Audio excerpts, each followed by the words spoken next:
గాడిద గుడ్డు.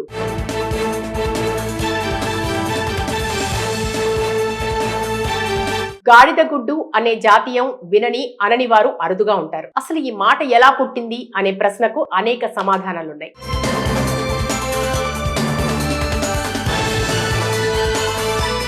అందులో ఒక కథ గురించి ఇప్పుడు తెలుసుకుందాం. పూర్వం ఒక పండితుడు కాశీకి బయలుదేరాడు. కాశీకి చేరుకునేలోగా సరుకులు మోస్తున్న గాడిద అనారోగ్యంతో చనిపోయింది. ఎలాగో వెళ్లేది కాశీకే కాబట్టి కాశీలో ఉత్తరక్రియలు చేస్తే గాడిదకు ఉత్తమ గతులు కలుగుతాయని పండితుడు భావించాడు. గాడిద కళేబరాన్ని మోయించుకుని కాశీకి తీసుకెళ్లడానికి నిర్ణయించుకున్నాడు. అయితే కాశీ ప్రయాణం ఒక్కరు చేసేది కాదు కదా, సమూహంతో వెళ్లాలి. సమూహంలో మిగతా వాళ్ళు గాడిద కళేబరాన్ని కాశీకి తీసుకెళ్లడానికి ఒప్పుకోలేదు. ఇక శరీర భాగాలన్నిటిలో శిరస్సు ప్రధానమైంది కాబట్టి తలకి అంత్యక్రియలు చేస్తే సరిపోతుందని సమాధానపరుచుకున్నాడు పండితుడు. గాడిద తల నరికించి ఎవరికీ చెప్పకుండా రహస్యంగా మూట కట్టి పట్టుకుని బయలుదేరాడు. 2 రోజులు గడిచేసరికి గాడిద తల కంపు కొట్టడం మొదలుపెట్టింది. ఇక ఈ బాధ పడలేక అందరూ తిడతారని భయపడి సర్వేంద్రియానాం నయనం ప్రధానం కాబట్టి కనీసం కనుగుడ్డుకైనా అంత్యక్రియలు చేయాలనుకున్నాడు. జాగ్రత్తగా గాడిద కనుగుడ్లు తీసి డబ్బాలో పెట్టి తలను అక్కడే వదిలేసి కాశీ చేరుకున్నాడు. అక్కడ గాడిద గుడ్డుకు దహన సంస్కారం చేశాడు. చుట్టుపక్కల ఉన్న వారికి అర్థం కాలేదు. దేనిని దహనం చేస్తున్నారు అని అడిగారు.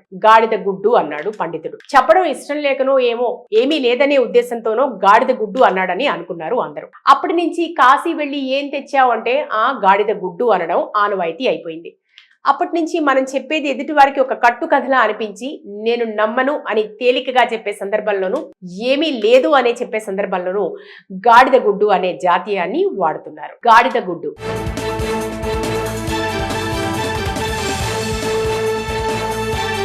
గాడిద గుడ్డు అనే జాతీయం వినని అనని వారు అరుదుగా ఉంటారు. అసలు ఈ మాట ఎలా పుట్టింది అనే ప్రశ్నకు అనేక సమాధానాలున్నాయి.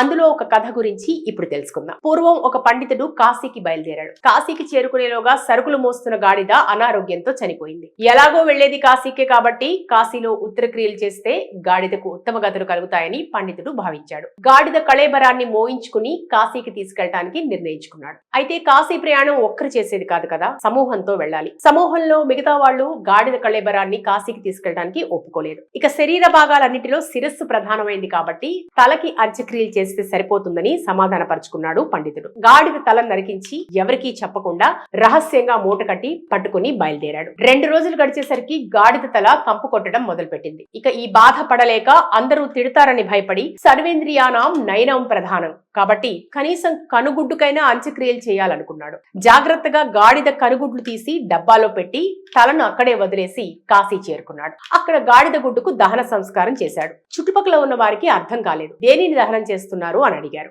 గాడిద గుడ్డు అన్నాడు పండితుడు. చెప్పడం ఇష్టం లేకనో ఏమీ లేదనే ఉద్దేశంతోనో గాడిద గుడ్డు అన్నాడని అనుకున్నారు అందరూ. అప్పటి నుంచి కాశీ వెళ్లి ఏం తెచ్చావు అంటే ఆ గాడిద గుడ్డు అనడం ఆనవాయితీ అయిపోయింది.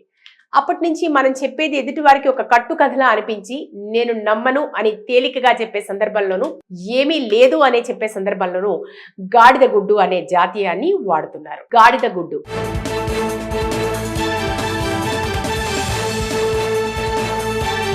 గాడిద గుడ్డు అనే జాతీయం వినని అనని వారు అరుదుగా ఉంటారు. అసలు ఈ మాట ఎలా పుట్టింది అనే ప్రశ్నకు అనేక సమాధానాలున్నాయి.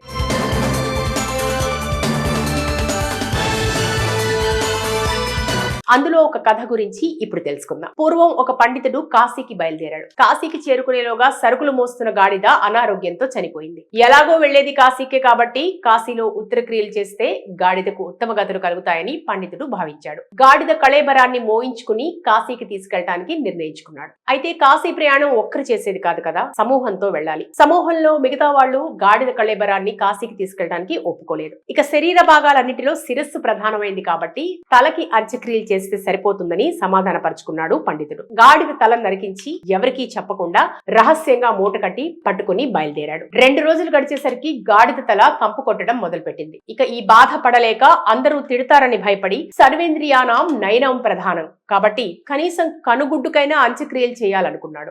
జాగ్రత్తగా గాడిద కనుగుడ్లు తీసి డబ్బాలో పెట్టి తలను అక్కడే వదిలేసి కాశీ చేరుకున్నాడు. అక్కడ గాడిద గుడ్డుకు దహన సంస్కారం చేశాడు. చుట్టుపక్కల ఉన్న వారికి అర్థం కాలేదు. దేనిని దహనం చేస్తున్నారు చేస్తున్నారు అని అడిగారు. గాడిద గుడ్డు అన్నాడు పండితుడు. చెప్పడం ఇష్టం లేకనో ఏమో ఏమీ లేదనే ఉద్దేశంతోనో గాడిద గుడ్డు అన్నాడని అనుకున్నారు అందరూ. అప్పటి నుంచి కాశీ వెళ్లి ఏం తెచ్చావు అంటే ఆ గాడిద గుడ్డు అనడం ఆనవాయితీ అయిపోయింది.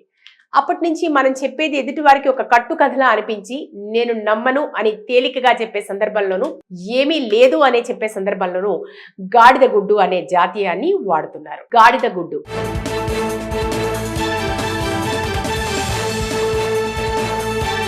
గాడిద గుడ్డు అనే జాతీయం వినని అనని వారు అరుదుగా ఉంటారు. అసలు ఈ మాట ఎలా పుట్టింది అనే ప్రశ్నకు అనేక సమాధానాలున్నాయి.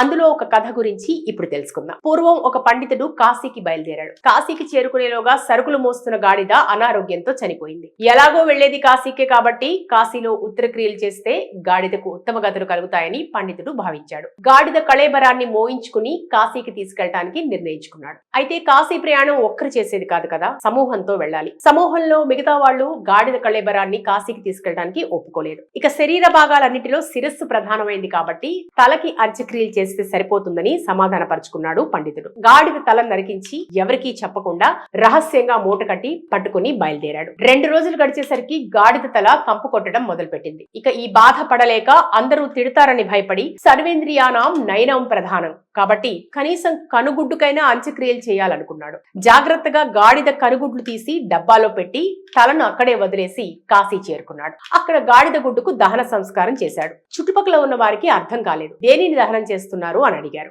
గాడిద గుడ్డు అన్నాడు పండితుడు. చెప్పడం ఇష్టం లేకనో ఏమో ఏమీ లేదనే ఉద్దేశంతోనో గాడిద గుడ్డు అన్నాడని అనుకున్నారు అందరూ. అప్పటి నుంచి కాశీ వెళ్లి ఏం తెచ్చావు అంటే ఆ గాడిద గుడ్డు అనడం ఆనవాయితీ అయిపోయింది.